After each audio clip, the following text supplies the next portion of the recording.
Abhijit Chavda sir का स्वागत है द रणवीर शो में फिर से। जियोपॉलिटिक्स आज शांति से बैठकर सब कुछ जानेंगे एसी सर के साथ। कौन से देश भारत से नाराज है? सबसे बड़ी नाराजगी हमसे यूएस को है इस समय, क्योंकि नेक्स्ट चाइना बनने का पोटेंशियल है भारत में। ये सब को देखकर मोदी जी क्या सोच रहे हैं? To keep the region under control, आप हिंसा कीजिए जो हिंसक है उनके साथ। 2025 में दुनिया में सबसे ब्रूटल चीज क्या है? मोदी जी है पावर में अगले 5 सालों के लिए। कुछ लोग ये कहते हैं कि post that he may not want to be PM. किसको देखना चाहोगे as the PM next? Ukraine की सच्चाई अब क्या है? कहीं ना कहीं यूक्रेन का पार्टीशन हो जाएगा, उसका फ्यूचर बहुत सीरियस डाउट में है long term. I think Bharat का फायदा होगा। डिस्काउंटेड रेट्स पर वो ऑयल दे रहे हैं, जो हम तेल दूसरी जगह से लेते थे अब हम रशिया से ले रहे हैं। इजराइल गाजा का जो सिचुएशन है उसमें दोनों sides to some extent justified हो सकती है। जो भी इस रीजन को कंट्रोल करता है वो पूरे ऑयल ट्रेड को कंट्रोल करता है। इसलिए मिडिल ईस्ट में हमेशा वेस्ट ने इंटरफियर किया है। यूएन भी विलन है, यूजलेस ऑर्गेनाइजेशन, करप्ट ऑर्गेनाइजेशन, कुछ काम करने। क्या ये एक विश्व युद्ध की शुरुआत है? अभी तक विश्व युद्ध शुरू नहीं हुआ है, लेकिन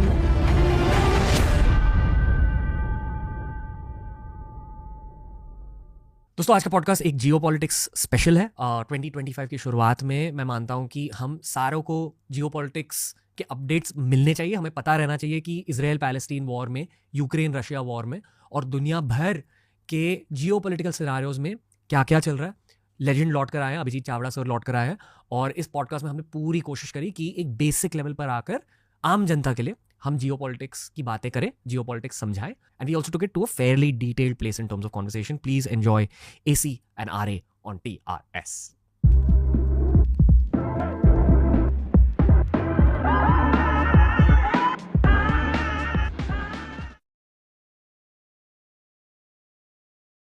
अभिजीत चावड़ा सर का स्वागत है द रणवीर शो में फिर से।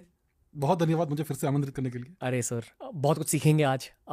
जियोपॉलिटिक्स आज मैं चाहूँगा कि जो लोग जियोपॉलिटिक्स के बारे में ना भी जानते हैं वो भी सीखें इस सब्जेक्ट के बारे में, क्योंकि इस साल इस सब्जेक्ट की इंपॉर्टेंस बहुत ज़्यादा बढ़ चुकी है। बहुत कुछ हो रहा है दुनिया में। बिल्कुल। लोग अक्सर Ukraine Russia war, Palestine Israel war के बारे में बहुत ऊपर से जानते हैं। पुतिन का नाम सुना है, अपडेट नहीं जानते। ज़ेलेंस्की के बारे में नहीं जानते। पैलेस्टीन इजराइल एक ऐसा टॉपिक है जहाँ उसके बारे में आप बात भी करते हो तो झगड़े हो जाते हैं पब्लिक सिचुएशंस में। तो मैं मानता हूँ कि आज शांति से बैठकर सब कुछ जानेंगे AC सर के साथ।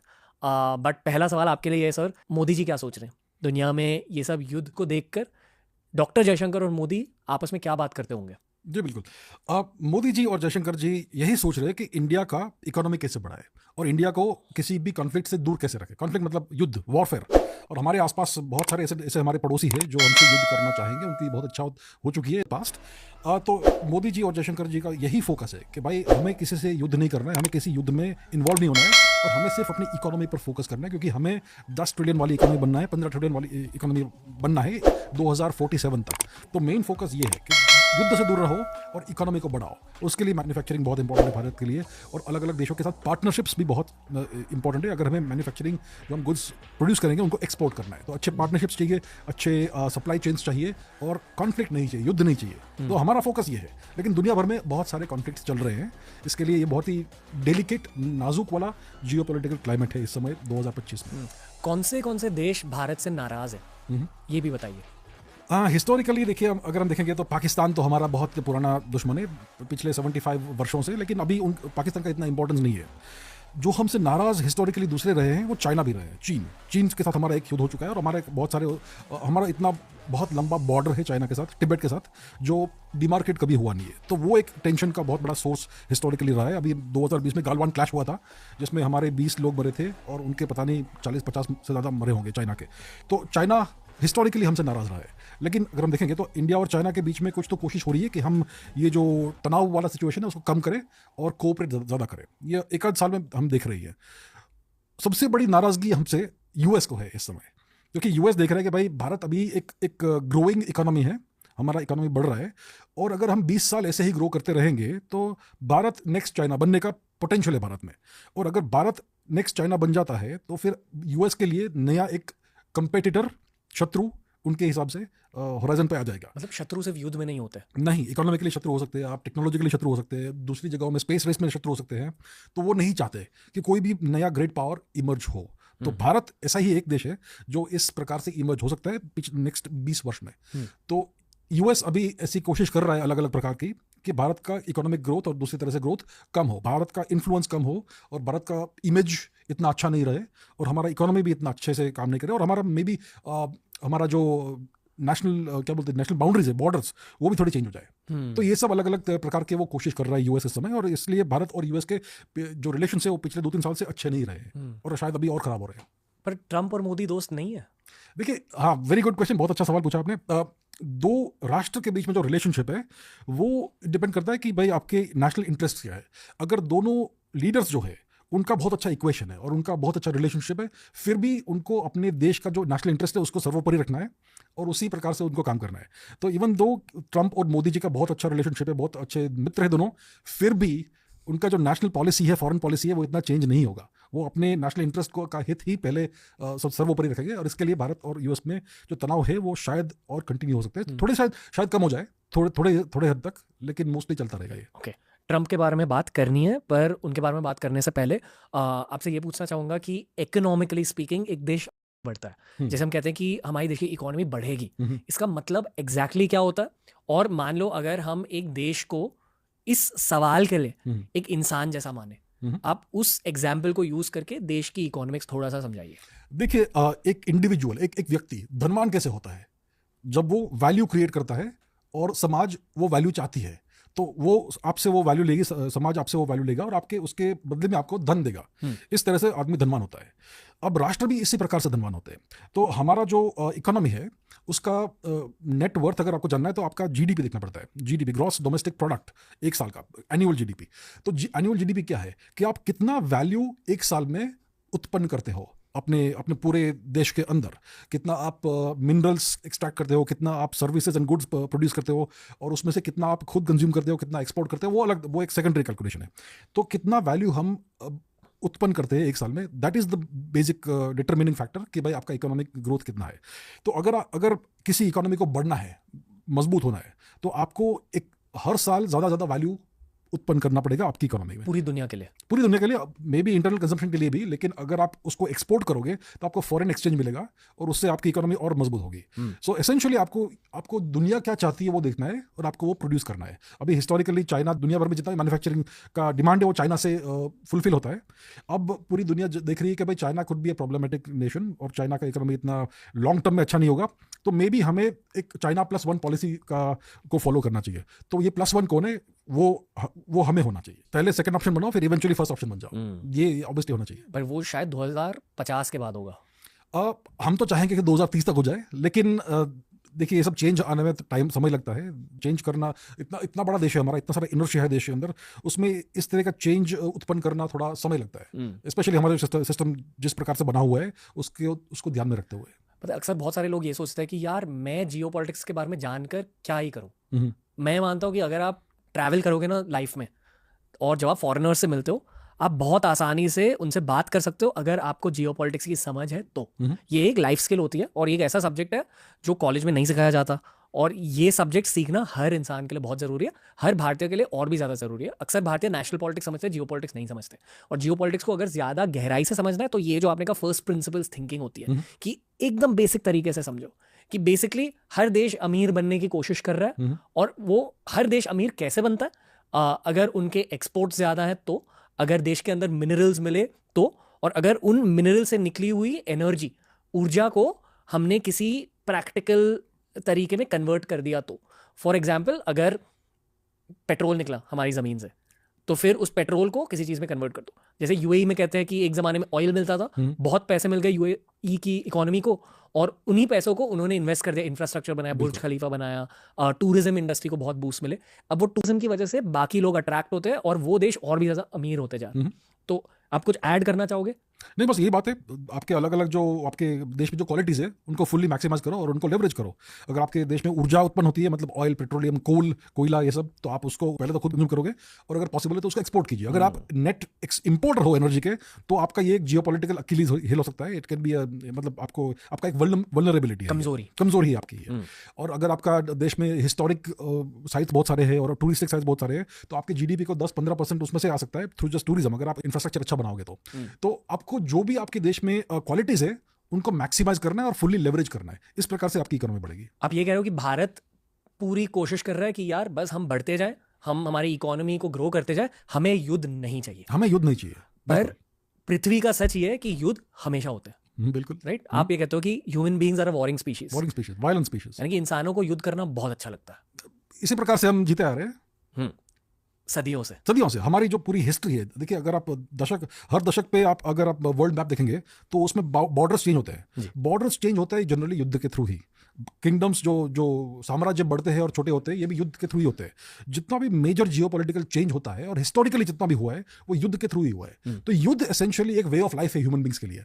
और हमारे जो क्लोजेस्ट रिलेटिव्स है नॉन ह्यूमन चिंपांजीज, वो भी ऐसे ही अग्रेसिव है। तो हमारा सत्य ये है कि हमारा जो स्पीशीज है होमोसेपियंस, ये एक वायलेंट स्पीशीज है। और हम सिविलाइज्ड होकर अहिंसा की बात कर सकते हैं, बट यू कैन नेवर, अगर आप अहिंसा एक अच्छा ध्येय है, एक अच्छा गोल है, लेकिन आप कभी तलवार से दूर नहीं रह सकते, क्योंकि अगर आप पूरे अहिंसक बन गए तो कोई भी आपको आगे खा जाएगा। मतलब आज के ज़माने में अहिंसा भी एक कमजोरी हो सकती है अगर आप उसी पर फोकस करोगे और बाकी सब भूल जाओगे तो बिल्कुल यस। उस पर फोकस करना भी जरूरी है, पर अगर सामने वाले ने तलवार निकाली तो तोप निकाल लो। तो अहिंसा प्राप्त करने का एक मीन्स है कि आप हिंसा कीजिए जो हिंसक है उनके साथ, और फिर आप अहिंसा बनाइए। ताकि लोग अहिंसा को ज्यादा गहराई से समझे। आपसे मैं ये पूछना चाहूंगा कि एट दिस पॉइंट 2025 में दुनिया में सबसे ब्रूटल चीज क्या है? I would assume you would highlight Israel and Levant region and Ukraine Russia. तो टू बी मोर स्पेसिफिक आपसे ये पूछना चाहूंगा कि सबसे वायलेंट चीज अभी दुनिया में क्या है? इस समय दो मेजर युद्ध चल रहे हैं। एक तो काफी पुराना हो गया, 2022 में शुरू हुआ, जो यूक्रेन रशिया वाला कॉन्फ्लिक्ट है वो काफी ब्रूटल है, क्योंकि ये ज्यादा बाउंड्रीज चेंज नहीं हो रहे हैं। बहुत ही slow war, kind of frozen war वाला सिचुएशन है। लेकिन जहाँ पे जो कॉन्फ्लिक्ट जोन का जो बाउंड्री है वहां पर काफी ब्रूटल वॉरफेयर हो रहा है, और बहुत लो लेवल वॉरफेयर हो रहा है। ड्रोन्स ह्यूमंस को अटैक कर रहे हैं, ह्यूमंस के साथ हैंड टू हैंड कम्बैट कर रहे हैं, छुरियों से कम्बैट कर रहे हैं। बहुत ही ब्रूटल वॉरफेयर चल रहा है यूक्रेन और रशिया के बीच में। और दूसरा तो ये गाजा वाला सिचुएशन है। 2023 अक्टूबर 7 को हमास ने इजराइल पर बहुत भयानक एक टेररिस्ट अटैक किया, और उसके रिटालिएशन में इजराइल ने पूरा युद्ध छेड़ दिया हमास के साथ। उन्होंने हमास की धज्जियां उड़ा दी है एसेंशियली। गाजा में बहुत ही बॉम्बार्डमेंट किया है। नॉर्थ में जो लिबनन देश है, वहाँ के हिजबुल्ला भी इजराइल के सामने खड़े हो गए, तो उनको भी काफ़ी टारगेट किया इजराइल ने। और अभी रिसेंटली रेजिम चेंज हुआ है सीरिया में, असाद साहब मॉस्को चले गए, और अब सीरिया में आइसिस का राज है, लेकिन आइसिस को रीपैकेज किया है, रीब्रांड किया है। तो और फिर इजराइल ने वहाँ से भी कुछ टेरिटरी लिए। तो ये एक दूसरा ब्रूटल कॉन्फ्लिक्ट चल रहा है। तो मेन जो दो ब्रूटल कॉन्फ्लिक्ट है, एक तो ये रशिया और यूक्रेन है, दूसरा इजराइल गाजा है। कहाँ से शुरू करें? आई फील इन दोनों को थोड़ा सा ब्रेक डाउन तो करना है। हाँ। पर ये भी हम थोड़ा सा पार्क कर देंगे, we'll enter each of them in detail. अब वापस ट्रंप के बारे में बात करते हैं। ट्रंप हाल ही में फिर से इलेक्ट हुए हैं एज प्रेसिडेंट, और जो अमेरिका के प्रेसिडेंट रहते हैं वो दुनिया भर के चीज़ों के लिए बहुत ज़्यादा इंपॉर्टेंट होते हैं। उनके डिसीजंस दुनिया भर को थोड़ा बहुत अफेक्ट करते हैं। बिल्कुल। तो आपको क्या लगता है कि ट्रंप क्या सोच रहे हैं इन दो कॉन्फ्लिक्ट्स के बारे में? ट्रंप डेफिनेटली, अगर हम पहले मिडिल ईस्ट की बात करेंगे, वेस्ट एशिया की, तो Trump definitely 100% 100% pro Israel leader है। तो वो डेफिनेटली इजराइल का राष्ट्रीय हित को प्रायोरिटाइज करेंगे और एवरीथिंग एल्स। तो इट इज एडवांटेज इजराइल। देखिए हिस्टोरिकली क्या हुआ है कि यूएस में दो मेजर पार्टीज है, रिपब्लिकन्स और डेमोक्रेट्स। जब डेमोक्रेट्स पावर में होते हैं तो इजराइल थोड़ा सा अनसेफ फील करता है, क्योंकि डेमोक्रेट्स जनरली एंटी इजराइल होते हैं। फिर भी वो इजराइल का कोई डिस्ट्रक्शन नहीं करेंगे, लेकिन डेफिनेटली एंटी इजराइल होते हैं। अगर आप देखेंगे नेतन्याहू और ओबामा का रिलेशनशिप बहुत बुरा रिलेशनशिप था। Obama was very anti Netanyahu and anti Israel, लेकिन अब ट्रंप आ गए पावर में और वो रिपब्लिकन है। तो इस समय आई थिंक नेक्स्ट जो अगले 4 वर्ष आने वाले, it will be very pro Israel policies from the US. तो यू कैन सी कि अगर आप देखेंगे तो इजराइल बहुत खुश होगा इससे। तो ट्रंप का इजराइल के ऊपर इफेक्ट बहुत पॉजिटिव होने वाला है। जब हम दूसरे युद्ध की बात करते हैं, रशिया और यूक्रेन, तो ट्रंप इस युद्ध को एंड करना चाहते हैं। वो इस युद्ध की समाप्ति चाहते हैं। और मोस्ट लाइकली क्या हो सकता है, अगर वो सक्सेसफुल हुए, तो कि कहीं ना कहीं यूक्रेन का पार्टीशन हो जाएगा। जितना टेरिटरी रशिया ने अब तक कब्जा किया है वो रशियन टेरिटरी बन जाएगा, और एक लाइन ऑफ कंट्रोल बीच में आ जाएगा। जैसे भारत और पाकिस्तान के बीच में लाइन ऑफ कंट्रोल है, और जब भारत और चीन के बीच में लाइन ऑफ एक्चुअल कंट्रोल है, वैसे यूक्रेन में भी एक पार्टीशन हो जाएगा और एक लाइन ऑफ कंट्रोल आ जाएगा। जो रशियन डोमिनेटेड टेरिटरीज है वो रशिया में आ जाएगी, दोनबास, लुहांस्क, वो सारा।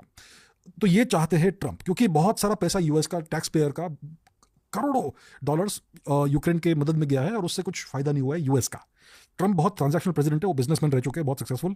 तो वो हमेशा प्रॉफिट और लॉस देखेंगे, और उनके हिसाब से भाई यूक्रेन कॉन्फ्लिक्ट को प्रोलॉन्ग करना बिल्कुल भी प्रॉफिटेबल नहीं है। तो मोस्ट लाइकली वो इस कॉन्फ्लिक्ट को अंत करेंगे। अभी ट्रंप की पॉलिसी चाइना के वीजा भी कैसी रहेगी? Trump will be anti China.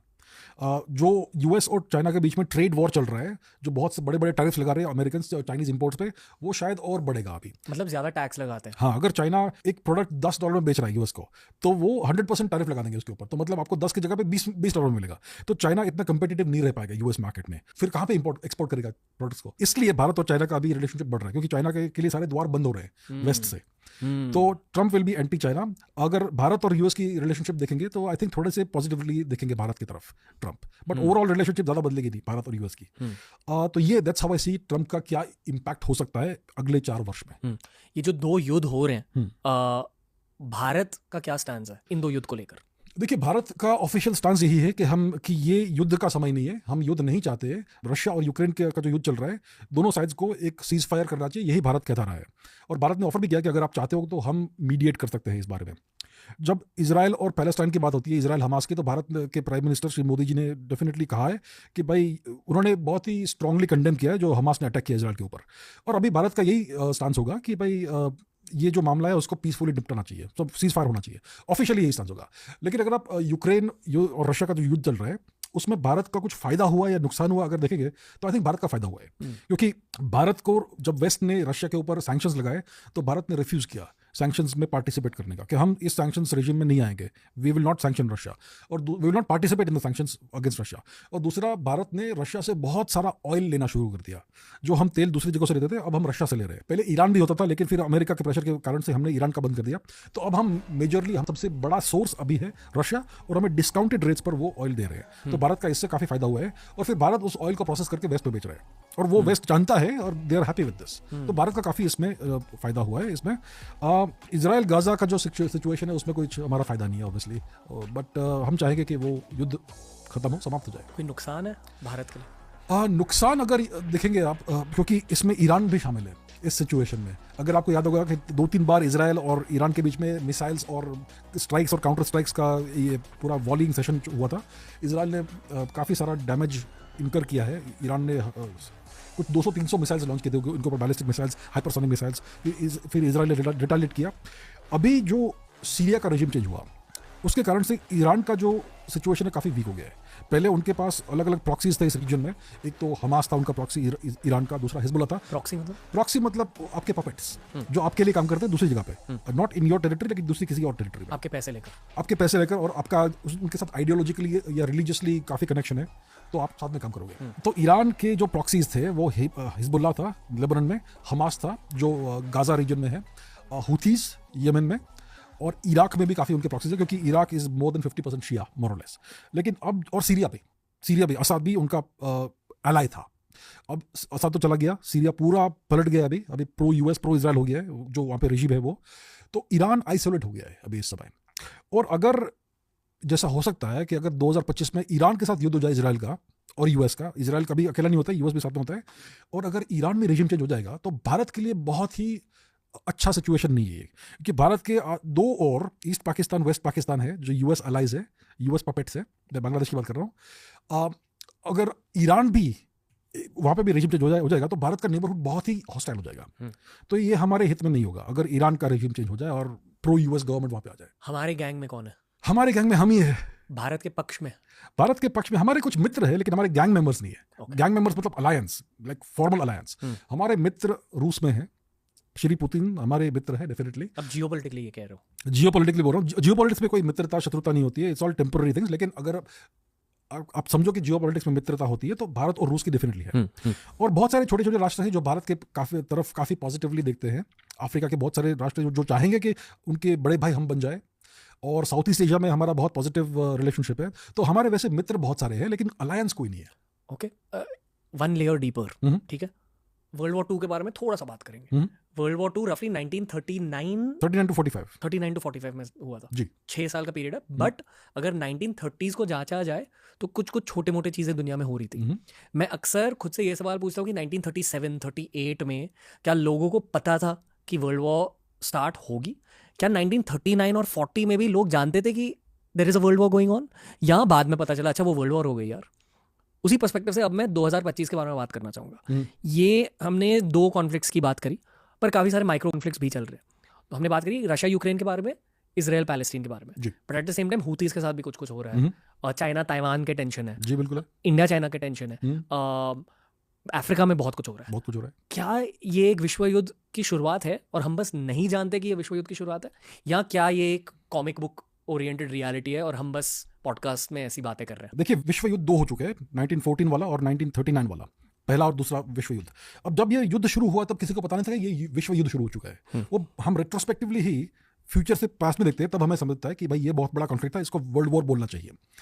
इस समय ऐसा सिचुएशन नहीं है, लेकिन अगर आप इस समय का जियोपॉलिटिकल चेस बोर्ड देखेंगे पूरे विश्व के मैप के ऊपर, तो हमें 1914 के पहले वाला सिचुएशन दिखता है कि वहाँ पर उस समय बहुत जल्दी जियोपॉलिटिकल चेंज हो रहा था, बहुत सारे अलायंसेस बन रहे थे, टूट रहे थे, और बहुत सारे कॉन्फ्लिक्ट छोटे छोटे यहाँ थे, और अचानक से एक स्पार्क हुआ जिससे पूरा विश्व युद्ध शुरू हो गया। तो अभी का सिचुएशन 1912 1913 वाला दिख रहा है, और अभी तक विश्व युद्ध शुरू नहीं हुआ है, लेकिन कौन सा स्पार्क हो सकता है which can set of world war 3, ये हमें डेफिनेटली जानना चाहिए। तो वर्ल्ड वॉर 3 का डेफिनेशन क्या है? विश्व युद्ध 3 इट इज अ कॉन्फ्लिक्ट जो सबसे बड़े जो 2 राष्ट्र हैं उनके बीच में, और सबसे पावरफुल, सबसे शक्तिशाली 2 राष्ट्र आज जो है वो यूएस और चाइना नहीं है, वो यूएस और रशिया है। रशिया चाइना से बहुत ज़्यादा ताकतवर है, नॉट इकोनॉमिकली लेकिन militarily Russia can wipe China out of the map अगर वो चाहे तो, क्योंकि उनके पास दुनिया का सबसे बड़ा न्यूक्लियर आर्सेनल है और उनके पास डिलीवरी मैकेनिज्म सबसे अच्छे हैं विश्व के। मतलब न्यूक्लियर बॉम्ब्स पड़े हैं। हाँ, अगर आप टैली करोगे कि भाई रूस के पास कितने न्यूक्लियर वॉरहेड्स है, यूएस के पास कितने हैं, चाइना के पास कितने हैं, तो रूस के पास लगभग 6000 कहा जाता है, और यूएस के पास लगभग 5500, रफली बोल रहा हूँ, न्यूक्लियर वॉरहेड्स अगर आप ओपन सोर्स डेटा देखोगे तो है। तो रशिया के पास यूएस से अधिक न्यूक्लियर वेपन्स है। चाइना के पास कहते हैं कि 600-800 होंगे, और भारत के पास बोलते हैं कि 130 to 150 के आसपास होगा। वो हम जानते नहीं एक्चुअली कितने हैं, लेकिन ये ओपन सोर्स डेटा है।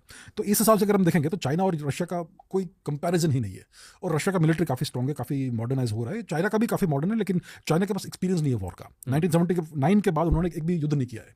तो अगर वर्ल्ड वॉर 3 का सिनेरियो अगर हम सोच रहे हैं, इट हैज़ टू बी एक वॉर जो यूएस और रूस के बीच में हो। तो सबसे डेंजरस फ्लैश पॉइंट इस समय यूक्रेन है, और चाइना ताइवान का जो फ्लैश पॉइंट है वो इतना डेंजरस नहीं है अगर इस हिसाब से हम देखेंगे तो अभी का सिचुएशन इज काइंड ऑफ 1914 के पहले वाला। और उसका ट्रिगर क्या हो सकता है? It could be middle east, it could be Iran, it could be Ukraine also. अगर डोनाल्ड ट्रंप सक्सेसफुल नहीं होता है कि यूक्रेन सिचुएशन को डिफ्यूज करने में, तो Ukraine could be a flash point. इसलिए इन सिचुएशंस के बारे में जानना जरूरी है आम इंसान के लिए, क्योंकि हमें भी बहुत बड़ा इफेक्ट होगा इसका अगर कुछ बड़ा युद्ध हो गया। तो अगर यूएस और चाइना के बीच में अगर युद्ध हुआ तो उसको मैं वर्ल्ड वॉर 3 नहीं कहूंगा, अनलेस रशिया भी उसमें शामिल हो जाता है। लेकिन रशिया क्यों होगा शामिल उसमें? तो यूएस और रूस के बीच में अगर डायरेक्ट युद्ध हुआ तो that could be the trigger for world war 3। शायद इसलिए भी ट्रंप यूक्रेन से अमेरिका को निकालना चाहता है। फेयर टू से बिकॉज उनका क्या फायदा है इस यूक्रेन वॉर से? वो जो भी उनको फायदा निकालना था वो निकाल चुके हैं। क्योंकि इकोनॉमिकली स्पीकिंग किसी भी देश को नुकसान हो सकता है युद्ध की वजह से। हर किसी को नुकसान होगा। देखिए, सारे सप्लाई चेन्स टूट जाएंगे, बहुत सारे सप्लाई चेन्स टूट जाएंगे। आपको गुड्स कहाँ से आएंगे? अगर आप एनर्जी इंपोर्ट कर रहे हो और सप्लाई चेन टूट गया एनर्जी का, तो आपका जो पेट्रोल प्राइस है वो डबल हो जाएगा, ट्रिपल हो जाएगा, आपकी पूरी इकोनॉमी ना जाएगी। ओके, तो जो कॉलेज किड्स हैं जिनकी अभी हाल ही में ग्रेजुएशन हुई है, मान लो हाइपोथेटिकली अगर इस आने वाले साल में एक विश्व युद्ध एक्चुअली स्टार्ट हुआ, तो आम भारतीय कैसे अफेक्ट होगा? आम भारतीय सबसे पहला इफेक्ट होगा कि सारी चीज़ के प्राइसेस बढ़ जाएंगे, बहुत बढ़ जाएंगे।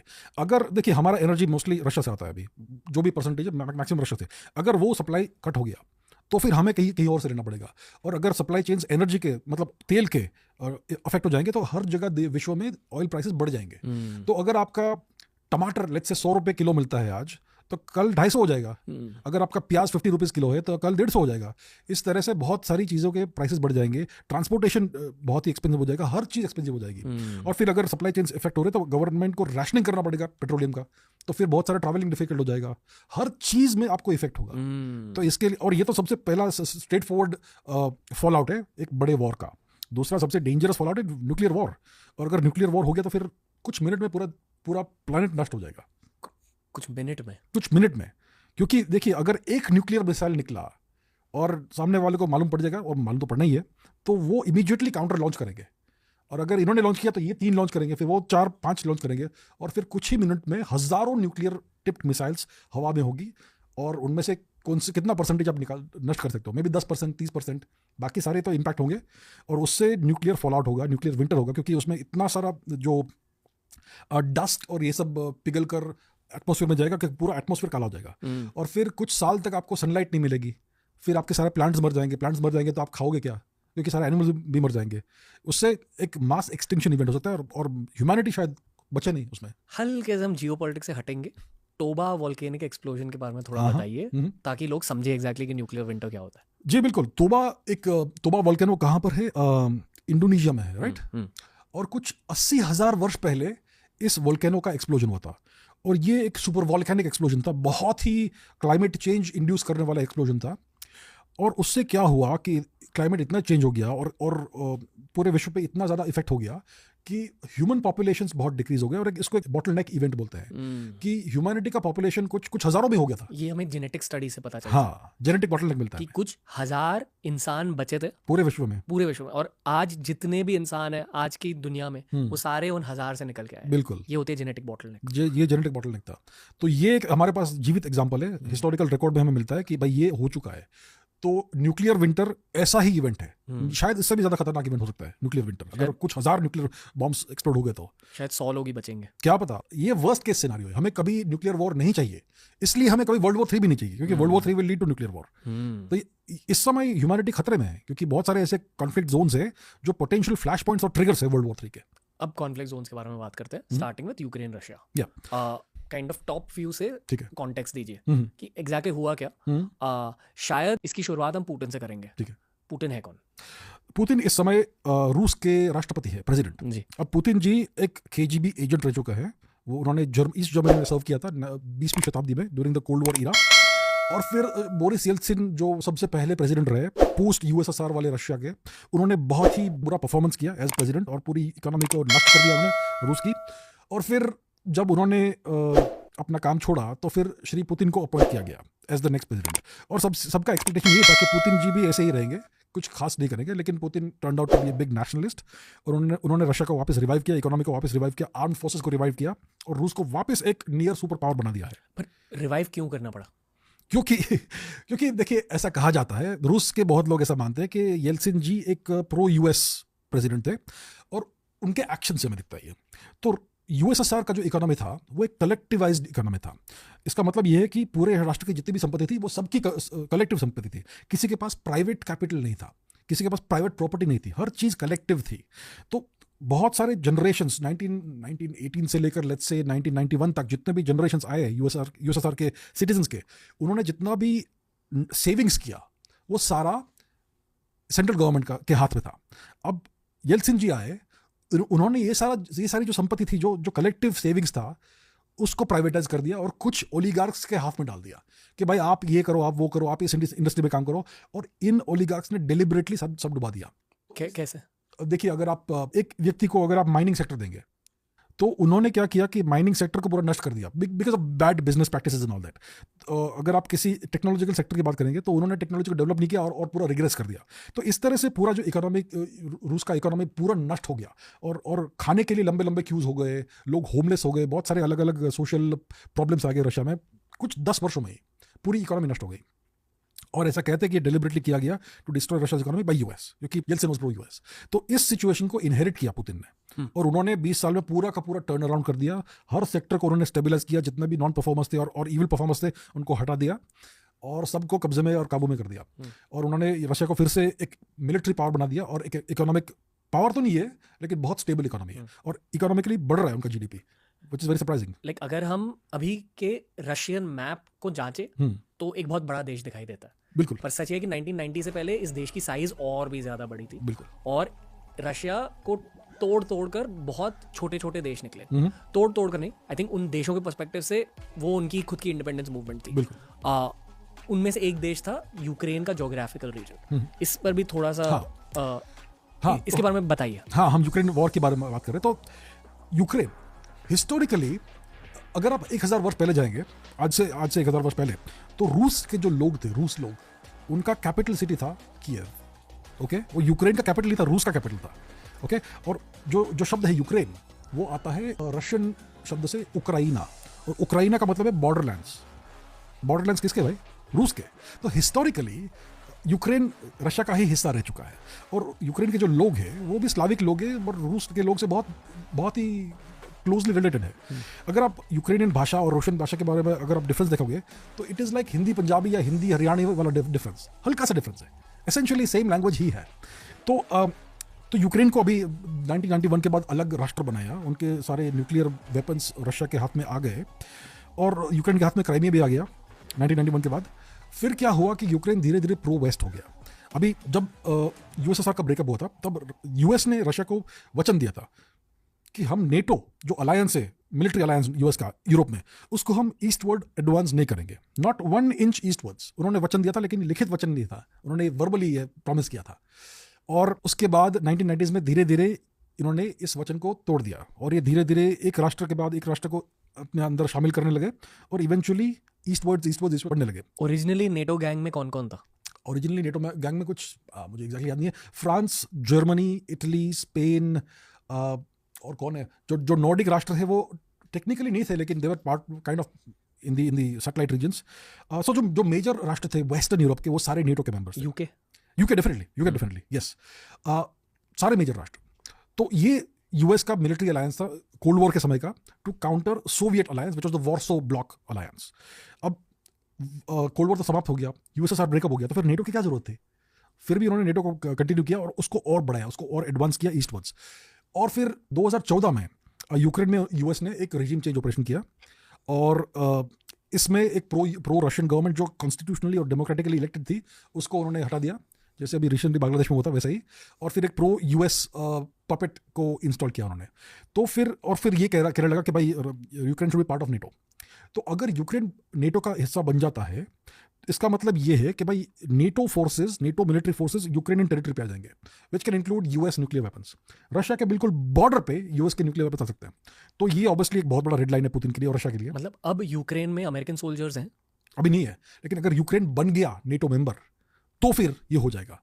इस समय यूक्रेन नेटो में नहीं है, लेकिन वो नेटो में आना चाहता है और इसी डेंजर को देखते हुए ये पूरा कॉन्फ्लिक्ट शुरू हो गया। यूक्रेन की फौज जो वेपन्स यूज कर रही है वो यूएस से मिले? हाँ, ऑफ कोर्स।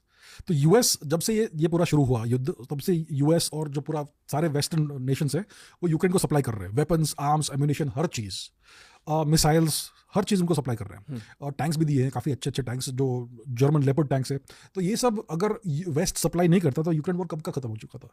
वो इसीलिए आज भी चल रहा है वॉर, क्योंकि वेस्ट यूक्रेन को रेगुलरली रीसप्लाई कर रहा है।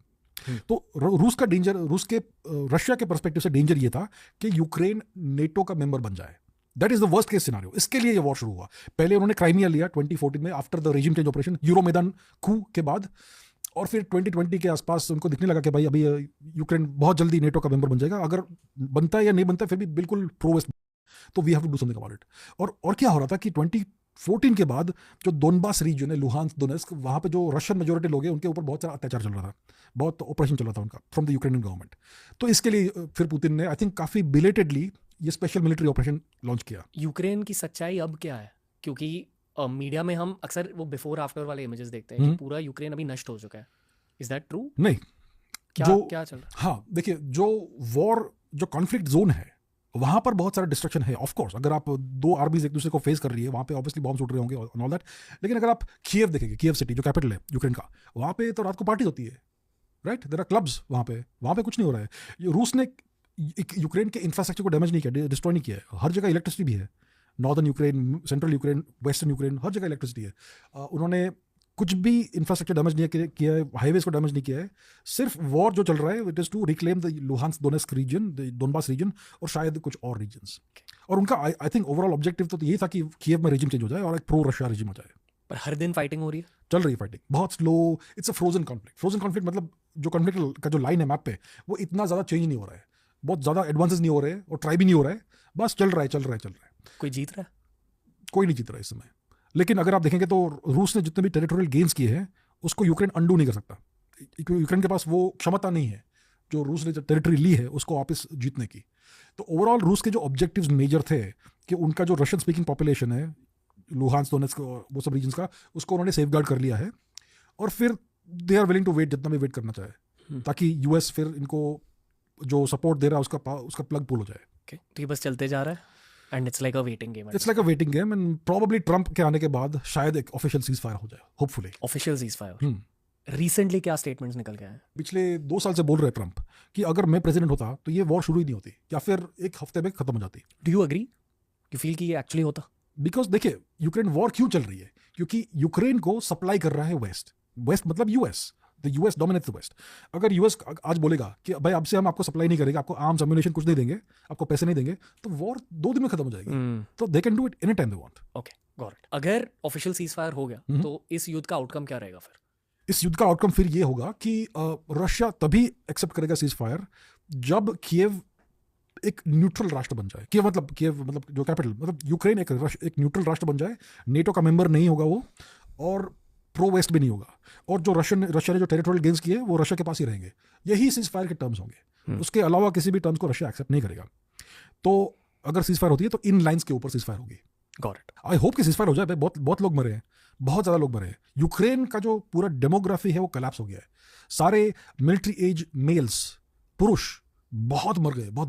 मतलब बिटवीन 16 एंड 60? हाँ, 16 to 60 के आसपास रफली अगर देखेंगे तो बहुत लोग मर चुके हैं। मतलब आम जनता ने भी पार्टिसिपेट किया? आम जनता को पार्टिसिपेट करना पड़ा है, उनको खींच के डाला है आर्मी के अंदर कि आप भी आ जाओ फौज में, आप भी आ जाओ। हाँ, सभी को कंपल्सरीली। तो it has been horrible for Ukraine demographically. I think अगर एक राष्ट्र की तरफ अगर आप देखेंगे यूक्रेन को, तो उसका फ्यूचर बहुत सीरियस में है लॉन्ग टर्म। मतलब क्योंकि अगर आपके पास आपके पॉपुलेशन में 70% विमेन है और 30% मेल्स है जो वृद्ध है, बुढ़े हैं, तो आप कैसे इस पॉपुलेशन को सस्टेन करोगे? ये सिचुएशन होगी। और रशिया में भी काफ़ी, आई एम श्योर, बहुत सारे सोल्जर्स मरे हैं। हमारे पास एग्जैक्ट नंबर्स नहीं है, दोनों तरफ से प्रोपेगेंडा चल रहा है कि भाई इतने मरे उतने मरे।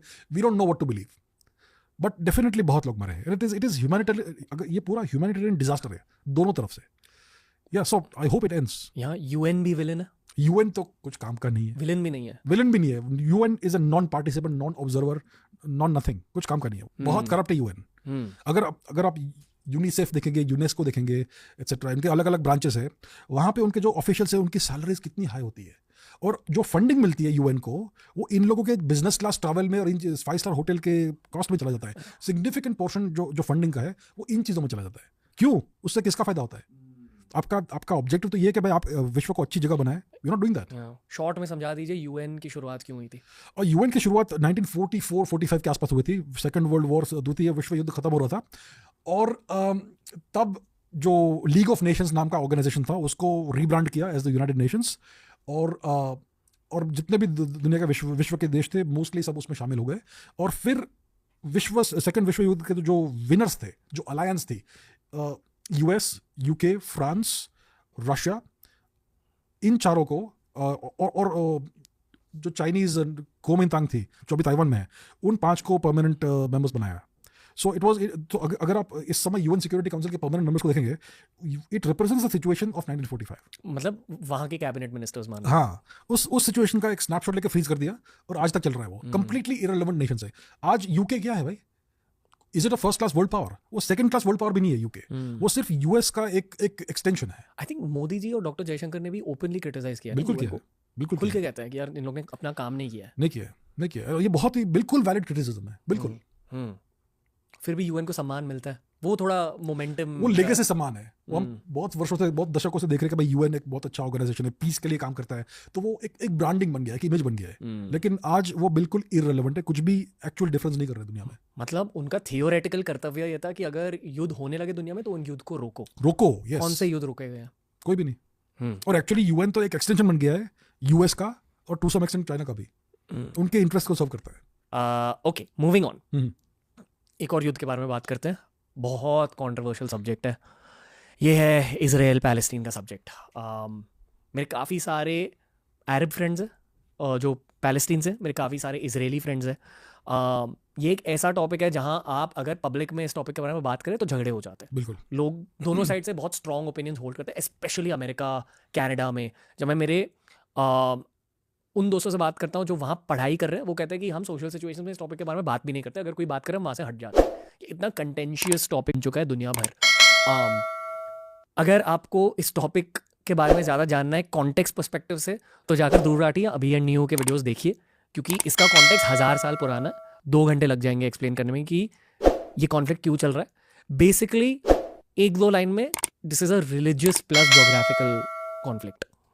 कुछ कहना चाहोगे एकदम शॉर्ट में इस पूरे कॉन्फ्लिक्ट के बारे में? ये एक टेरिटोरियल कॉन्फ्लिक्ट है। It's about territory.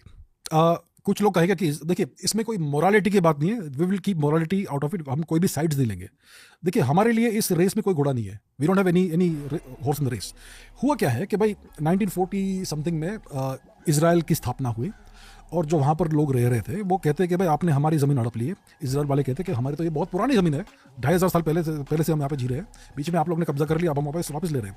ये दोनों sides to some extent justified हो सकती है परहैप्स, या फिर नहीं भी हो सकती है। I will not go into this, क्योंकि ये 1000 साल पुराना बहुत कॉन्फ्लिक्ट पुराना conflict। दोनों साइड के आर्ग्यूमेंट्स हैं, दोनों साइड ये समझते हैं कि वो सही है, और आम जनता भी एक या दूसरे साइड का पक्ष लेते रहते हैं। हाँ, तो हमें ये समझना है सबसे पहले भारत के पर्सपेक्टिव से कि हमें इसमें कोई साइड्स लेने की ज़रूरत नहीं है। हमारा कॉन्फ्लिक्ट नहीं है, ये दो कम्युनिटीज़ है, दो राष्ट्र है एसेंशियली जो लड़ रहे हैं। तो अभी क्या हुआ, ये अभी जो सिचुएशन चल रहा है वो कैसे स्पार्क ऑफ हुआ, जब अक्टूबर 7, 2023 में हमास ने बहुत बड़ा टेररिस्ट अटैक किया इजराइल के ऊपर। अब टेररिस्ट अटैक का मतलब क्या होता है? अगर आपके जो फाइटर्स हैं वो गवर्नमेंट को अटैक करेंगे, उनकी आर्मी को अटैक करेंगे, गवर्नमेंट इंस्टॉलेशंस को अटैक करेंगे, एयरफोर्स को अटैक करेंगे, तो ये युद्ध हुआ। अगर आप सिविलियंस को टारगेट करोगे तो वो टेररिज्म हुआ। तो हमास ने इजराइल के सिविलियंस को टारगेट किया, बहुत लोग मर गए, इट वॉज बहुत हॉरिबल थे, बहुत ब्रूटल था, और भारत के प्रधानमंत्री जी ने इसको फुल्ली कंडेम किया है। उसके बाद तो ये बहुत बड़ा to an extent it was a huge security lapse, बहुत बड़ा इंटेलिजेंस फेलियर था इजराइल का। उसके बाद इजराइल ने रिटालिएट किया बाय कंप्लीटली फ्लैटनिंग गाजा। अभी अगर आप इजराइल का मैप देखोगे, वहाँ पे देखोगे आप, एक वेस्ट बैंक है, रिवर जॉर्डन का वेस्ट बैंक, वहाँ पर पैलेस्टीनियंस रहते हैं, उसको अलग से एक सेल्फ गवर्निंग टेरिटरी बनाया है। दूसरा गाजा है जो वेस्ट में है, इट इज ऑन द, उसका कोस्ट लाइन है, उसको भी सेल्फ गवर्निंग टेरिटरी बनाया है इजराइल ने। वहाँ पर हमास का राज है गाजा में, और वहाँ से अटैक हुआ इजराइल के ऊपर। तो उसके रिटालिएशन में इजराइल ने बहुत ही ब्रूटली उनको अटैक किया है। उनके बहुत सारे टनल्स हैं अंडरग्राउंड जहाँ से वो इजराइल में घुसते हैं, सारे टनल नेटवर्क्स को ढूंढ के तोड़ा है।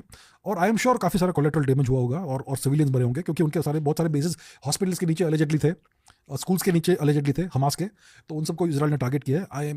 ऐसा कहा जाता है कि जो सिचुएशन है ये ह्यूमैनिटेरियन डिजास्टर है, और इसके लिए इजराइल को बहुत सारा कंडेमनेशन खाना पड़ा है। दुनिया भर से काफ़ी सारा कंडेमनेशन आया है। मतलब जस्ट पर्सपेक्टिव दे रहा हूँ, फॉर एग्जाम्पल अमेरिका में अगर आपने एक पार्टी में सोशल सिचुएशन में इस टॉपिक के बारे में बात करी, तो आधे लोग इजराइल की साइड पे, आधे लोग पैलेस्टीन की साइड पे। बहुत पोलराइजिंग सिचुएशन है। जो लोग पैलेस्टीन की साइड पे वो कहते हैं कि ये देखो इजरायली गवर्नमेंट नेतन्याहू ने इतने सारे बच्चों को भी मार दिया, हमास को डेफिनेटली मारा है, पर हमास के टनल्स वो हॉस्पिटल्स लोगों के घर के नीचे थे। और जो लोग इजराइल के फेवर में वो टेररिस्ट अटैक को हाईलाइट करते हैं और कहते हैं कि पर शुरुआत तो वहां से हुई और ये बस रिटेलिएट कर रहे हैं। आपकी राय क्या है यहाँ? क्योंकि लोग ये कहते हैं कि बहुत सारे इजरायलीज नेतन्याहू के ये डिसीजंस को सपोर्ट नहीं भी करते, क्योंकि कुछ लोग मानते हैं कि यार डेफिनेटली हमास एक टेररिस्ट ऑर्गेनाइजेशन है, बट बच्चों को नहीं मारना चाहिए। तो कुछ कहना चाहोगे इसके बारे में? मैं यही कहूँगा कि देखिए हर राष्ट्र को अपना नेशनल इंटरेस्ट, अपना नेशनल सिक्योरिटी प्रायोरिटाइज करना पड़ता है, ठीक है? और अंत में वो जीतता है जो ज़्यादा शक्तिशाली है। There is no morality in this. ये सिंपल मैथमेटिकल चीज़ है, जियोपॉलिटिकल गेम। इसमें अगर आप साइड्स लोगे तो फिर इट गेट्स कॉम्प्लिकेटेड। तो इजराइल को अटैक हुआ, फिर नेतन्याहू ने देखा कि हमने बहुत बड़ा सिक्योरिटी लैप्स किया है, अब हमें कुछ करना पड़ेगा, क्योंकि ये परमानेंट। देखिए ओवरऑल सोल्यूशन एक जस्ट सोल्यूशन क्या हो सकता है इस चीज़ का, कि भाई पैलेस्टीनियंस को कुछ ज़मीन मिले और ज्यूज़ को कुछ ज़मीन मिले। तो इसको कहते हैं टू नेशन थियरी और टू नेशन सोल्यूशन। ओके, तो इजराइल ने एक्चुअली ट्राई किया है टू नेशन सोल्यूशन। उन्होंने गाजा को अलग कर दिया कि भाई आप अपने आप को गवर्न कीजिए, आप इलेक्शन रखिए। उन्होंने किसको इलेक्ट किया? हमास को।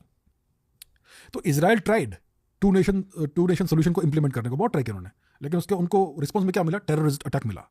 तो भाई अब उन्होंने कहा कि भाई क्या फ़ायदा इनके साथ कोएग्जिस्ट करने का। तो फिर दे हैव प्रायोरिटाइज्ड उनका नेशनल इंटरेस्ट, और फिर उन्होंने पूरा ब्रूटली उनको अटैक किया है। तो मेरे हिसाब से at the end of the day जो ज़्यादा शक्तिशाली है वो लॉन्ग टर्म में जीतेगा। इजराइल, वेस्ट बैंक और गाजा की टेरिटरीज की सच्चाई क्या है? अब क्या चल रहा है 2025 में? अभी गाजा इस समय तो आई थिंक वहाँ पर इतना बॉम्बार्डमेंट या ऐसा कुछ नहीं चल रहा है, as far as I know, Israel की तरफ से। और वेस्ट बैंक में सिचुएशन जो चल रहा था वही होगा। वेस्ट बैंक में इतना वो प्रॉब्लम नहीं हुआ है as far as I see. Mostly सारा इशू गाजा में हुआ है, और पूरा ऑल आइज ऑन गाजा चल रहा था ना। सो इजराइल का अभी पूरा कब्जा होगा इन चीज़ों पे, पूरा मतलब कंट्रोल होगा। They are in control of what is happening. Definitely वहाँ पे अभी भी सेल्फ गवर्नेंस होगी वेस्ट बैंक में और गाजा में, लेकिन इजराइल की पूरी आंखें हैं वहाँ पर, वो सब कुछ जानते हैं, आई एम श्योर कि क्या हो रहा है। और इजराइल ने अपना टेरिटरी अभी इस समय एक्सपांड किया। सीरिया का रेजिम चेंज हुआ, असाद मॉस्को भाग गए, और आईसिस का एक रीब्रांडेड ऑर्गेनाइजेशन ने दमास्कस पर कब्जा किया। उसके बाद इजराइल ने गोलान हाइट्स का एक टेरिटरी है जो इजराइल और सीरिया के बीच में डिस्प्यूटेड टेरिटरी था, उसको एक्सपांड किया है। और इजरायली आर्म फोर्सेस और ईस्टवर्ड्स गए हैं, माउंट हेरमोन को उन्होंने कब्जा किया है जो पहले उनके हाथ में नहीं था। तो इजराइल का टेरिटरी एक्सपांड हो रहा है अभी इस समय। पिछले साल ही उनकी बॉर्डर बदली है। इस समय बदल रही है एक्चुअली, इस समय यस। पर उस लैंड का इजराइल करेगा क्या? Buffer zone. देखिए, अगर आपके पास और टेरिटरी है तो अगर कोई पोटेंशियल दुश्मन है उस तरफ, उसको आपको अटैक करना है तो उसको और टेरिटरी क्रॉस करनी होगी। और आपके पास और रिसोर्सेज होंगे, तो जितनी आपके पास टेरिटरी और होती है आपके लिए वो एडवांटेज है। तो अभी इजराइल और तुर्की के बीच में भी कुछ चल रहा है। और रशिया, जो सीरिया में रेजिम चेंज हुआ, उसका सबसे बड़ा लूजर रशिया और ईरान है। ये जो रीजन है इजराइल का, इसे हिस्टोरिकली लेवांट कहा जाता है। लेवांट। मैं जितना अभी पढ़ रहा हूँ हिस्टोरिकल फिगर्स के बारे में, अलेक्जेंडर या जितने भी वो टर्किक लीडर्स हैं, ये लेवांट रीजन बहुत ज़्यादा हीटेड रीजन रहा है हिस्टोरिकली स्पीकिंग। बॉर्डर्स बदलते रहते हैं, युद्ध होते रहते हैं, और वहाँ से रिलीजन्स भी उत्पन्न होते हैं। क्या अब भी लेवांट में बहुत ही ज़्यादा टेंशन है? That's the question. क्या चल रहा है? देखिए, लेवांट का जो टेंशन है उसका सोर्स क्या है? उसका सोर्स है एक्सटर्नल इंटरफियरेंस। बड़े बड़े राष्ट्र बाहर के दूर दूर से आकर वहां पर इंटरफेयर कर रहे हैं। दे आर टेकिंग साइड्स, एक राष्ट्र को दूसरे राष्ट्र के विरुद्ध पोजीशन करते हैं और फिर वॉर्स होते हैं। पर हिस्टोरिकली ये जगह इतनी जरूरी क्यों है, क्यों रही है? देखिए, मिडिल ईस्ट, वेस्ट एशिया क्यों इंपॉर्टेंट है आज हिस्टोरिकली? पिछले 150 साल में oil number 1 oil exporting region of the world. पूरी दुनिया को ऑयल की जरूरत है। इसके लिए जो भी इस रीजन को कंट्रोल करता है वो पूरे ऑयल ट्रेड को कंट्रोल करता है, ऑयल सप्लाई को कंट्रोल करता है। उसके पहले जब ऑयल मिला, उसके पहले वहाँ सुएज कैनाल था, और सुएज कैनाल को बोलते थे कि it was the spinal column of the British Empire. अगर ब्रिटेन को इंडिया के साथ जो भी करना था वो करना था, तो they had to go through Suez, otherwise बहुत सारे लैंड रूट्स है which were very expensive, very time consuming. तो ये रीजन हमेशा because of the choke point और बिकॉज ऑफ ऑयल, दो कारण से बहुत ही इंपॉर्टेंट रहा है। आज भी सुएज का बहुत ही बड़ा इंपॉर्टेंस है, सुएज कैनाल का। तो इसके लिए Egypt is important for the US and this region. तो इसलिए मिडिल ईस्ट में हमेशा वेस्ट ने इंटरफियर किया है। वहाँ पर जो सिचुएशन है उसको हमेशा वॉलेटाइल रखा है। सऊदी अरेबिया को सपोर्ट ओरिजिनली था यूके का, और 1958 के बाद यूएस ने टेक ओवर कर लिया। उन्होंने ईरान में भी रिजिम चेंज किया था, मोहम्मद मोसादेक का एंड ऑल दैट। तो उन्होंने हमेशा बहुत इंटरफियर किया है इस रीजन में to keep the region under control, under their control. Modern day में कौन से देश है लेवांट में? मॉडर्न डे में सबसे इंपॉर्टेंट देश है लेवांट में Iraq, Syria, Israel, to some extent Turkey, थोड़ा बहुत वेस्टर्न साइड में, and you can also say Egypt, Jordan, yes, Saudi Arabia obviously है, द पूरा अरेबियन पेनिनसुला, यमन भी है उसमें, यूएई भी है, ओमान, कतर को भी देख लीजिए, काफ़ी इंटरेस्टिंग प्लेयर्स है दोनों। और अगर एक्सपांड करना है ज्योग्राफी को, तो ईरान भी बहुत ही इंपॉर्टेंट प्लेयर है इस रीजन में। और नॉर्थ में कॉकासस रीजन, जहाँ पे रशिया का इन्वॉल्वमेंट आता है, बहुत ही कॉम्प्लिकेटेड जगह है। कुछ साल तक वहां पर स्टेबिलिटी थी बिकॉज द ऑटोमन एम्पायर, उन्होंने पूरा रीजन ले लिया था, पूरा उनका एक आयरन फिस्ट था उसके ऊपर। कितने सालों के लिए? 200 साल के ऊपर होगा, आई एम श्योर। फिर लेकिन ऑटोमन एम्पायर क्रम्बल होने लगा लेट 19th सेंचुरी में, और 20वीं शताब्दी की शुरुआत तक हर कोई घुस चुका था उस जगह में, तेल की वजह से, तेल की वजह से डेफिनेटली, और because of the Suez choke point, बहुत कुछ। थोड़े again let's break out of geopolitics. मैं मानता हूँ कि वर्ल्ड वॉर 2 से पहले in many ways London was the capital of the world. 100% था, राइट? यस। फिर वर्ल्ड वॉर 2 और अब के बीच शायद वॉशिंगटन डीसी। क्या हुआ कि सेंटर ऑफ पावर माइग्रेट हुआ from London UK to Washington DC, लेकिन ऑर्गेनिज्म वही रहा। तो एसेंशियली जो ब्रिटिश एम्पायर था उसको कंप्लीटली टेक ओवर किया यूएस एम्पायर ने, उसको सिर्फ रीब्रांड किया है, लेकिन जो पूरा इंफ्रास्ट्रक्चर है, पूरा जो सप्लाई चेन से, सप्लाई राउट से, ट्रेड राउट से, सारे कनेक्शन से, सब कुछ वही है, और उसको ऑगमेंट किया यूएस ने। तो ब्रिटिश एम्पायर का जो पूरा का पूरा बॉडी था उसमें एक नई आत्मा आ गई है, which is the US empire. और एक्चुअली आत्मा भी वही, एसेंशियली वही है, यूके यूएस एक ही राष्ट्र, एक ही कल्चर है, Anglo Saxon culture. So the centre of power of the empire was transferred from London to Washington. US hyper power बनने वाला है, पूछिए कैसे? एआई नहीं, हाँ एआई तो है, space, they gonna take over space. Elon Musk के थ्रू ये मार्स को कॉन्कर करने वाले हैं। एक बार उनका मार्स के ऊपर फुटप्रिंट हो गया, they will own the entirety of Mars. और किसी के पास क्षमता है क्या मार्स पहुंचने की? सोचिए, एक पूरे प्लेनेट की रिसोर्सेज आपके हाथ में है। हमें पता भी नहीं कि मार्स से क्या क्या निकलेगा। हाँ? शायद बहुत ज्यादा तेल निकल सकता है वहां से, क्या मालूम क्या हो सकता है वहां पे। तो वो सो इलॉन मस्क और स्पेस एक्स मून को बाईपास कर रहे हैं, सीधा मार्स, और नासा मून को टारगेट कर रहे हैं। तो US is gonna take over space. ये जो डोनाल्ड ट्रंप और इलॉन मस्क का ब्रदरहुड अभी चल रहा है, वीडियोस देख रहे हैं, साथ में नाच रहे हैं, they working together. Do you think that the actual and goal is conquering Mars together? It's conquering the known universe essentially. तो डोनाल्ड ट्रंप पृथ्वी के ऊपर राज करेंगे और इलॉन मस्क अंतरिक्ष के ऊपर राज करेंगे. देखिए यूएस में ऑब्वियसली अगर हम पिछले 4 साल का हिस्ट्री देखेंगे, श्री बाइडेन जी और मैडम कमाला जी, उनका जो राज था 4 साल में, obviously neither of them was capable. एक राष्ट्र को चलाने में दोनों के पास क्षमता नहीं थी. तो कोई तो चला रहा था उस पूरे राष्ट्र को और पूरे विश्व को. उसे लोग अलेजेडली कहते हैं डीप स्टेट. तो वहाँ पर यूएस में क्लियरली एक पावर सेंटर है जो प्रेसिडेंट को और वाइस प्रेसिडेंट को कंप्लीटली बाईपास करके पूरे राष्ट्र को चला सकता है. सो आई थिंक कि डोनाल्ड ट्रंप और इलॉन मस्क इस पावर सेंटर के साथ फुल्ली अलाइंड है और उनके पास अलग अलग 2 कार्य दिए गए हैं कि डोनाल्ड ट्रंप अभी यूएस पॉलिसीज को रीसेट करेंगे, रीअलाइन करेंगे नेक्स्ट 4 ईयर्स में, और इलॉन मस्क पूरे फोकस को मार्स के ऊपर रखेंगे. पता है, ये जो अमेरिका में डेमोक्रेट्स वर्सेस रिपब्लिकन्स का कल्चर है, ये भी एक बहुत कॉन्टेंशियस टॉपिक है. लोग झगड़े करने लगते हैं एक दूसरे के साथ. तो मैंने कुछ डेमोक्रेट सपोर्टर्स से बात करी है और वो मानते हैं कि ट्रंप अभी पॉलिसीज को ऐसे बदलेंगे कि they will remove the presidential elections and Trump will be president for much longer time. But ये पॉसिबल है? देखिए, ये स्पेकुलेशन है. हमारे पास ऐसा कोई एविडेंस नहीं है कि ऐसा प्लान कर रहे हैं. अगर प्लान कर रहे थे तो उनके दिमाग में होगा. पॉसिबल है क्या? पॉसिबल तो सब कुछ है. देखिए, यूएस में कुछ भी पॉसिबल है. अगर आपके पास पावर है तो आप कुछ भी कर सकते हो. अगर आपके साथ मिलिट्री और पुलिस अलाइंड है और FBI CIA और जो कुछ भी सारे ऑर्गेनाइजेशन अलाइंड है, तो आप कुछ भी कर सकते हो. और यूएस में ऐसा नहीं है कि भाई आपको 4 साल के पहले आपको निकाल देंगे. जैसे भारत में प्राइम मिनिस्टर के पास अगर फुल मेजोरिटी नहीं है तो 4 साल के पहले भी, 5 साल के पहले भी वो निकल सकते हैं, राइट? यूएस में एक बार आप प्रेसिडेंट बन गए तो 4 साल आपके पास है.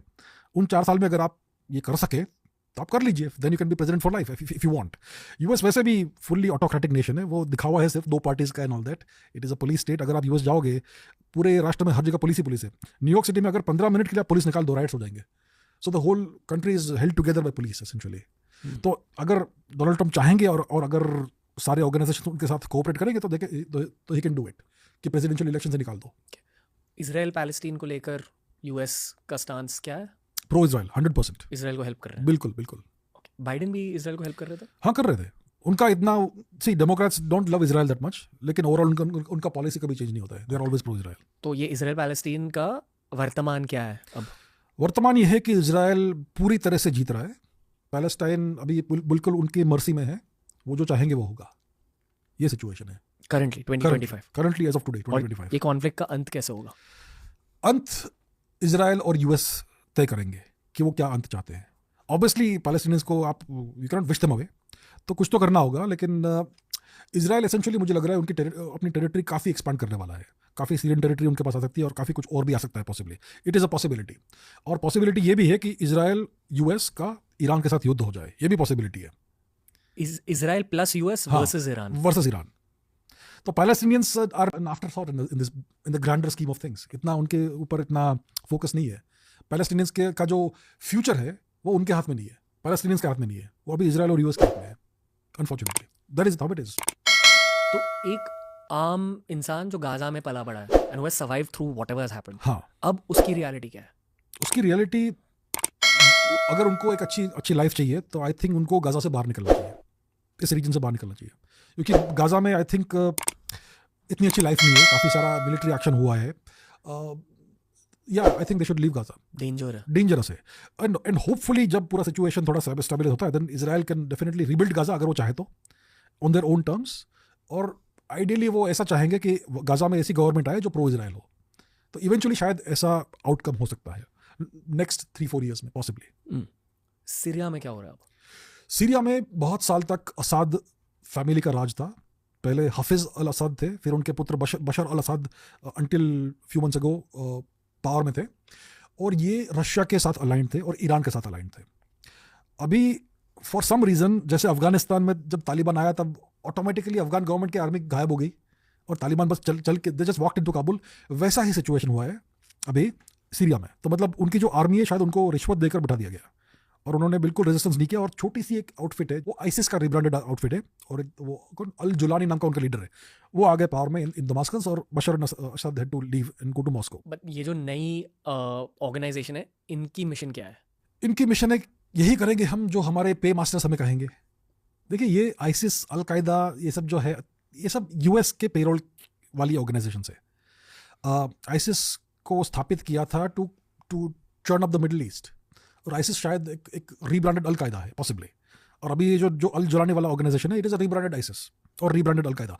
ये सारे ऑर्गेनाइजेशन एक ही है essentially. Churn up the Middle East मतलब क्या? मतलब उनका आईसिस की स्थापना हुई थी to churn up Syria and oust al Asad.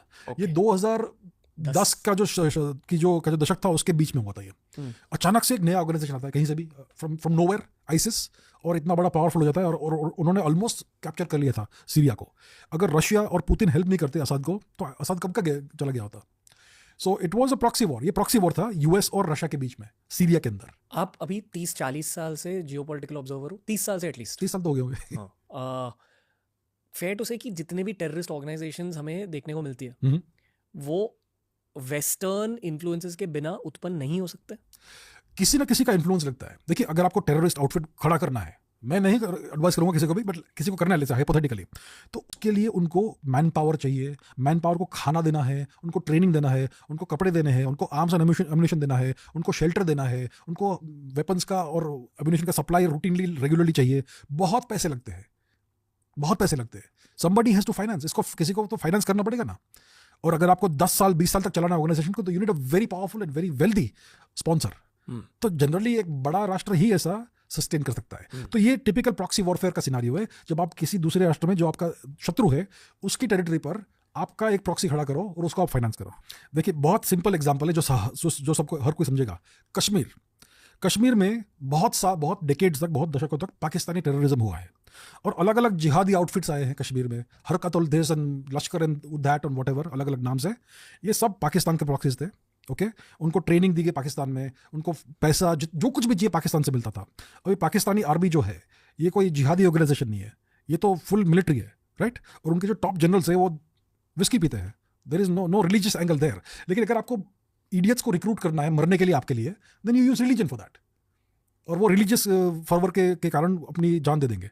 तो इस तरह से गेम खेला जाता है। अभी पाकिस्तान ने इतना टेररिज्म किया भारत के अंदर, पाकिस्तान को किसने फाइनेंस किया? पाकिस्तान खुद प्रॉक्सी है यूएस का। तो यूएस ने भारत के अंदर, कश्मीर के अंदर दशकों तक पाकिस्तानी टेररिज्म को स्पॉन्सर किया, फाइनेंस किया, फंड किया। ये सिचुएशन है। प्रॉक्सी का भी बाप है। तो ये जो टेररिस्ट आउटफिट्स है, लश्कर तोयबा, ऑल दैट, ये पाकिस्तान की प्रॉक्सीज है। और पाकिस्तान खुद एज अ नेशन यूएस का प्रॉक्सी है। तो ओवरऑल जियोपॉलिटिकल गेम क्या था? यूएस भारत को डिस्टेबलाइज कर रहा था, लेकिन हमें दिख रहा है कि पाकिस्तानी टेररिस्ट है यहाँ पे। तो बहुत न्यूआंस चीजें हैं, but that's how it works. Pakistan और अफगानिस्तान के बीच अब क्या हो रहा है? No love lost. देखिए, पाकिस्तान को अफगानिस्तान किस नजरिए से देखता है? As a territorial encroacher. And Punjabistan, Pakistan military, Pakistan establishment Punjabi लोगों के हाथ में है। ओके, और ये पश्तून और पंजाबियों की बहुत पुरानी लड़ाई है। तो और जो खैबर पख्तूनख्वा रीजन है पाकिस्तान का, वहाँ पर डोमिनेंट एथनिक ग्रुप, जो मेजर एथनिक ग्रुप है, वो पश्तून लोग हैं। और वो चाहते हैं कि भाई वो अफगानिस्तान के साथ मिल जाए, और अफगानिस्तान भी चाहता है, तालिबान भी चाहता है कि खैबर पख्तूनख्वा अफगानिस्तान का हिस्सा बन जाए। तो अफगानिस्तान और पाकिस्तान के बीच बहुत बड़ा टेरिटोरियल डिस्प्यूट है। और तालिबान ये पश्तून नेशनलिस्ट है, वो अफगानिस्तान का हित चाहते हैं और टेरिटोरियल हित चाहते हैं। तो वो क्लेम करते हैं कि भाई हमारा टेरिटरी हमें वापस दो। और पाकिस्तान में बहुत सारे पश्तून हर जगह है। उन्होंने काफ़ी, लगभग 10 लाख जितने पश्तून्स को फोर्सिबली डिपोर्ट किया रिसेंटली पाकिस्तान ने, लेकिन अभी भी बहुत सारे पश्तून्स पाकिस्तान में है। तो टेरिटोरियल डिस्प्यूट है और बीच बीच में फायरिंग होती रहती है। कभी कभी पाकिस्तानी मिलिट्री जाकर बॉम्बार्डमेंट करती है अफगानिस्तान टेरिटरी के अंदर, जिसमें सिविलियंस मरते हैं, लेडी, विमेन, चिल्ड्रन सब मरते हैं। फिर तालिबान रिटालिएट करता है। तो सिचुएशन अच्छा नहीं है। दोनों राष्ट्र के संबंध बुरे हैं और दोनों राष्ट्र एक दूसरे के मित्र नहीं है, शत्रु है। बट यहाँ भी एक युद्ध हो सकता है?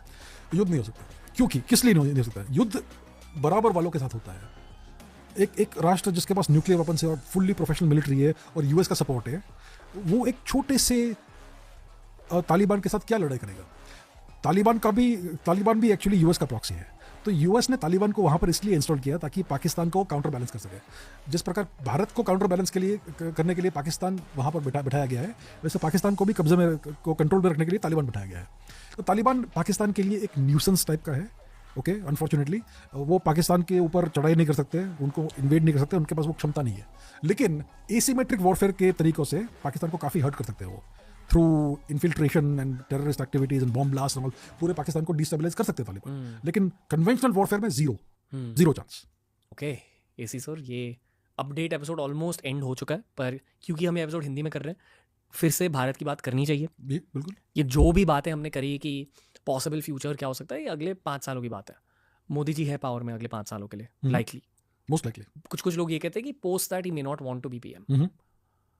तो एज अ जियोपॉलिटिकल ऑब्जर्वर अब किसको देखना चाहोगे एज द पीएम नेक्स्ट इस पूरे जियोपॉलिटिकल एनवायरनमेंट में इतने सारे युद्ध हो रहे हैं? मैं चाहूँगा कि कोई रीजनेबली यंग लीडर आए। मोदी जी बिल्कुल यू आर राइट 78 के आसपास होंगे, तो आई थिंक थोड़ा पॉसिबिलिटी कम हो सकती है 29 के बाद उनके वापस प्राइम मिनिस्टर रेस में रन करने की, मुझे लगता है। आई मे बी रॉन्ग, लेकिन मुझे ऐसा लगता है।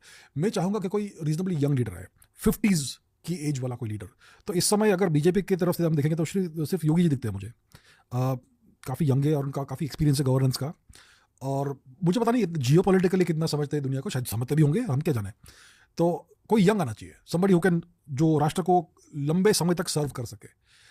अगर आप किसी एडवांस्ड आयु के लीडर को लाओगे इनटू पावर तो उनका करियर छोटा होगा एज द प्राइम मिनिस्टर। अगर किसी के पास वो क्षमता है लंबा रेस खेलने की, तो ऐसा कोई लीडर आना चाहिए। सो आई थिंक योगी जी आ सकते हैं परहैप्स। बीजेपी में पता नहीं और कौन लीडर्स है जो उस एज ग्रुप में हो सकते हैं, आई एम नॉट श्योर। जो हमारे अगले पीएम होंगे, मैं मानता हूँ कि उनका एक बहुत बड़ा रोल रहेगा जियोपॉलिटिकली। हर पीएम का रोल रहता ही है, बिल्कुल, पर जो अगले वाले होंगे उनका और भी ज्यादा बड़ा रहेगा। हाँ, क्योंकि उस समय 2029 के आसपास भारत की इकोनॉमी में भी 6-7 ट्रिलियन की हो चुकी होगी, और हम बिल्कुल पुश कर रहे होंगे तो कि हम 10 ट्रिलियन के मार्क को क्रॉस करें। और अगर आपकी इकोनॉमी 10 ट्रिलियन को क्रॉस करती है तो आपको उसके वो अचीव करने के लिए एक बहुत ही विगरस लीडर चाहिए, बहुत ही क्लियर माइंडेड लीडर चाहिए। और उस समय काफ़ी सारे दूसरे राष्ट्र भी चाहेंगे कि आपकी इकोनॉमी ग्रो नहीं हो, तो आपको वो सारे कॉन्फ्लिक्ट्स और वो सारे टेंशन्स को मैनेज करना होगा। तो हाँ, बिल्कुल एक स्ट्रॉन्ग लीडर चाहिए उस समय। Who is also a good diplomat in some way. अगर आप अच्छे डिप्लोमेट नहीं हो तो आपको किसी को अपॉइंट करना है as a good foreign minister, as a diplomat. और ऑब्वियसली आपको खुद भी you need to have good interpersonal skills. अगर दुनिया के लीडर्स के साथ आपको डील करना है तो ये सारी क्वालिटीज होनी चाहिए डेफिनेटली। मेरा पर्सपेक्टिव ये है कि a leader should always be a warrior, क्योंकि इंटरनेशनल रिलेशंस एसेंशियली वॉर का एक रूप है। Diplomacy is a form of warfare. हर जो इंटरनेशनल रिलेशनशिप है वो वॉरफेयर का ही कोई ना कोई फॉर्म है। अगर आपके मित्र हैं उनके साथ भी आपका कुछ ना कुछ तो तनाव होगा, कुछ ना कुछ टेंशन होगा। आपके दुश्मन उनके साथ तो होना ही है वो। तो आई थिंक देखिए, यूएस में बहुत सारे प्रेसिडेंट्स हुए हैं जिन्होंने आर्मी में सर्व किया है, मिलिट्री में सर्व किया है। I think the best leader is always a warrior. Any signing off notes, sir? Because it's the end of the podcast. मैं यही कहूँगा कि आई एम वेरी होपफुल। मैं बहुत ही ऑप्टिमिस्टिक हूँ भारत के फ्यूचर के लिए। डेफिनेटली हमारे पास बहुत सारे चैलेंजेस है, कुछ हमने डिस्कस किए, एक दो हमने डिस्कस नहीं किए होंगे। तो अगले 5-6 साल है भारत के लिए काफ़ी कठिन होने वाले हैं। हमारे पास चैलेंजेस है, हमारे पास अपॉर्चुनिटीज़ है, हमारे पास ऑब्स्टेकल्स भी है, लेकिन ओवरऑल मैं काफ़ी ऑप्टिमिस्टिक हूँ कि 2040s तक हम एक बहुत बड़ी इकोनॉमी बन जाएंगे और हमारा जियोपॉलिटिकल पूरा जो फुटप्रिंट है वो काफ़ी ट्रांसफॉर्म हो जाएगा। हम ज़्यादा शक्तिशाली बनेंगे क्योंकि आपकी इकोनॉमी बढ़ती है तो आपकी मिलिट्री पावर भी बढ़ती है। तो I am positive, very optimistic overall. Hope and pray कि हमें युद्ध का सामना ना करना बिल्कुल, ये की पॉइंट है कि हमें युद्ध में बढ़ना नहीं है किसी के साथ भी। ओके एसी sir, thank you. Great geopolitical update. On to the next one. Thank you sir. तो दोस्तों, ये था आज का पॉडकास्ट। चावड़ा सर लौट कर आएंगे शो पर। I hope you enjoyed today's episode. Topic recommendations send in कीजिए, और इस पॉडकास्ट में जो टॉपिक्स आपको अच्छे लगे, the stuff that appeal to you from the conversation, हमें कमेंट सेक्शन में बताइए। We trying to improve the podcast with every episode. We trying to bring you even more knowledge. All the love, all the best. सीखते जाइए, there is no end to accumulating knowledge. और अगर current affairs के बारे में सीखना है तो फिर अभिजीत चावड़ा जैसे लोगों की ज़रूरत है भारत में। I hope that these kind of podcast produce the next series of Abhijit Chavdas in India. All the best. Jai Hind.